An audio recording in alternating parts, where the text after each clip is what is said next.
Eu sinceramente gostaria de saber o que se passa dentro da cabeça do cidadão enquanto ele está mentindo descaradamente sobre algo que as pessoas que estão ali na sua frente, ouvindo suas palavras, sabem que é mentira. Eu queria entender se ele realmente pensa que quem está ali tem problema de memória para não se lembrar do que aconteceu há apenas alguns dias, ou se ele simplesmente liga o f*** e fala aquilo que vem na sua cabeça. Nesse último domingo, dia 22 de fevereiro, Lula participou de uma coletiva de imprensa em Nova Delhi, na Índia.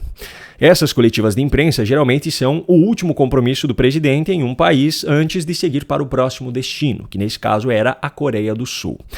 Antes mesmo de ser aberto espaço para as perguntas dos jornalistas, como já é de praxe, Lula fez um breve discurso em tom de autopropaganda. Em meio a essa sua fala, ele trouxe uma sequência de argumentos que, para qualquer um que acompanha as notícias, fica nítida a seletividade do seu posicionamento. Nós trouxemos o diretor-geral da Polícia Federal, porque agora onde eu for, a Polícia Federal vai atrás, porque nós precisamos fazer convênios, precisamos colocar dedos da Polícia Federal nos países, precisamos fazer convênios para combater o crime organizado, para combater o narcotráfico. Na medida em que a gente sabe que o crime organizado, sabe, é uma empresa multinacional, nós precisamos então saber que a nossa Polícia Federal precisa construir parcerias com todos os países que tiverem interesse em fazer essa disputa conosco.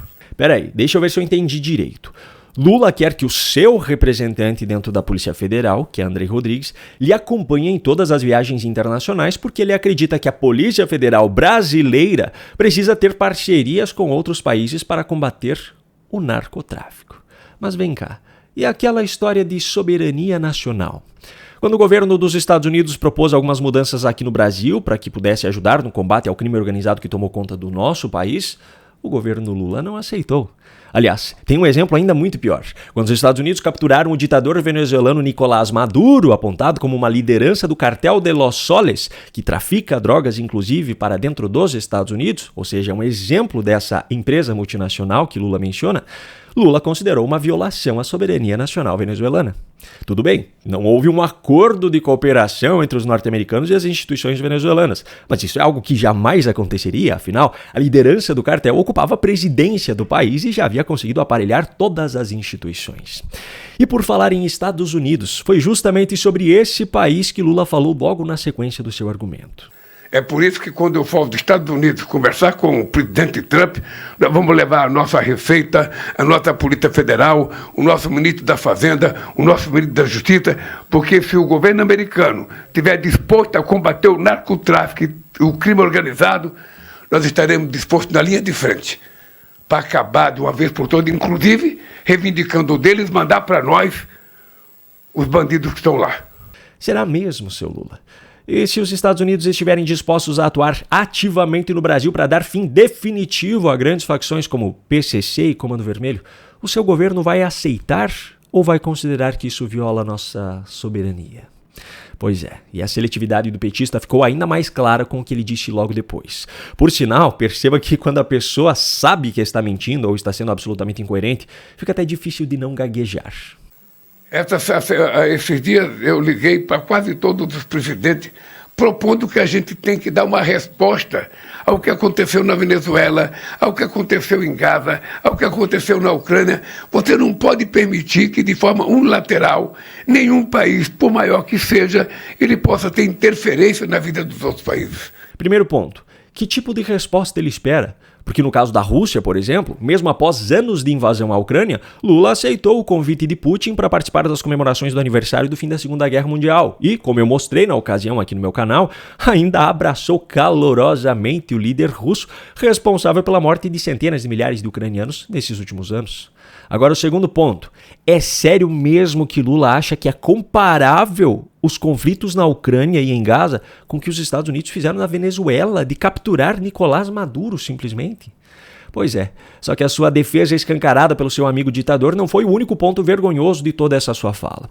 Eu não sei se você prestou atenção, mas no finalzinho desse penúltimo trecho que eu mostrei, Lula falou sobre reivindicar o envio de criminosos brasileiros que estão nos Estados Unidos. Eu vou repetir aqui apenas essa parte, presta atenção. Inclusive, reivindicando deles, mandar para nós os bandidos que estão lá. Pois bem, esse exato trecho foi objeto de uma pergunta feita quase no final da coletiva de imprensa, ironicamente por um jornalista da Globo, que fez Lula pegar no tranco. Veja só a briga que ele começou por conta da palavra que o jornalista usou para se referir ao que ele havia dito anteriormente. Vamos agora para o Thiago Eitz, da TV Globo. Bom dia, presidente. Eu queria esclarecer uma declaração que o senhor deu agora há pouco. O presidente americano tem entre suas políticas, talvez a política mais polêmica internamente hoje é a de caça a imigrantes.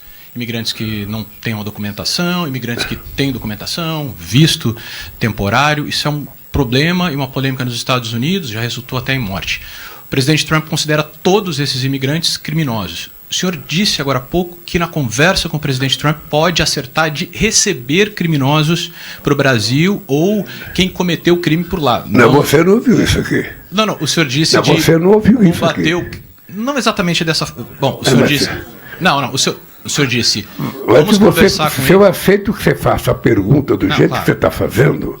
Dá a impressão que eu falei isso, eu não falei isso. Eu ia só terminar, porque por presidente Trump eles são criminosos. O senhor falou de receber, por exemplo, criminosos de combustíveis. O senhor usou que já cometeram crimes. Não. Nós queremos é prendê-los. Eu não quero recebê-los, eu quero prendê-los. Ok. Era por isso que eu disse que eu esclareci uma declaração. Nós bloqueamos 250 milhões de litros de gasolina em 5 navios, entregamos para a Petrobras. Essa pessoa mora em Miami. Nós mandamos para o presidente Trump a fotografia da casa dele, o nome dele. E nós queremos essa pessoa no Brasil. É para combater o crime organizado, então nos entregue os nossos bandidos. É isso. Não sei, foi isso que o senhor disse. Então, mas não é a palavra receber, é prender. Prender. Então, era essa a questão que eu queria esclarecer. No fim das contas, nenhum dos dois estava certo no termo utilizado. O que Lula falou originalmente, como você viu, foi reivindicar deles, mandar para nós os bandidos que estão lá. Só que isso é muito mais próximo do que o jornalista disse do que o que Lula afirma ter dito. De qualquer forma, na minha visão, o ponto mais vergonhoso dessa coletiva de imprensa ainda foi outro. Veja só o que Lula disse em coletiva de imprensa na Índia neste último domingo, dia 22, ao ser questionado a respeito do desfile sobre ele no carnaval. Eu gostaria de saber o que o senhor pensa sobre as críticas que os evangélicos têm feito à ala neoconservadores em conserva que foi para a avenida durante o carnaval. Bota o microfone perto da boca, querida. Vou começar de novo, então. Presidente, eu gostaria de saber o que o senhor pensa sobre as críticas que os evangélicos têm feito à ala neoconservadores em conserva que foi para a avenida durante o carnaval na homenagem da escola de samba ao senhor. Olha, eu vou te dizer uma coisa. Eu não penso. Porque, primeiro, eu não sou carnavalesco. Eu não fiz, o samba enredo. Eu não cuidei dos carros alegóricos.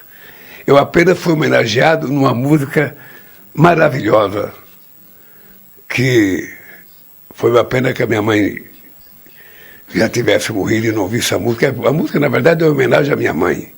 É a saga dela de trazer o filho para São Paulo. Eu, sinceramente, acho que a escola fez uma coisa extraordinariamente. Não cabia ao presidente dar palpite nos carros alegóricos. Só cabia o presidente da República aceitar ou não, se ele queria ser homenageado. E eu aceitei. E sou muito grato à escola. Primeiro ponto. Quanta educação dele com a repórter, não é mesmo? Que exemplo para a sociedade brasileira. Segundo ponto, perceba que em nenhum momento ele tece qualquer comentário sobre a ala específica que a jornalista mencionou, que foi aquela que tentou, de forma fracassada, debochar das famílias conservadoras brasileiras. Nos bastidores, o PT e os integrantes do governo já deixaram escapar que estão desesperados para reverter o impacto eleitoral negativo causado por essa apresentação. Só que Lula simplesmente não consegue criticar isso publicamente. Sabe por quê? Porque ele concorda com o que a escola exibiu.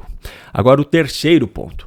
Se não cabia ao presidente ou ao governo dar palpite no desfile, por que então a primeira-dama, Janja, usou o avião da FAB para ir ao Rio de Janeiro visitar essa escola 4 meses antes do carnaval? Por que então a direção da escola teve encontros com Janja e integrantes do governo em diferentes ocasiões nos meses que antecederam o desfile, incluindo reuniões no Palácio do Planalto com Gleisi Hoffmann, que chefia a Secretaria de Relações Institucionais e não tem nada a ver com a cultura? Se essas viagens e essas reuniões não tinham nada de errado, por que Lula agora não as menciona? Por que Lula agora as esconde?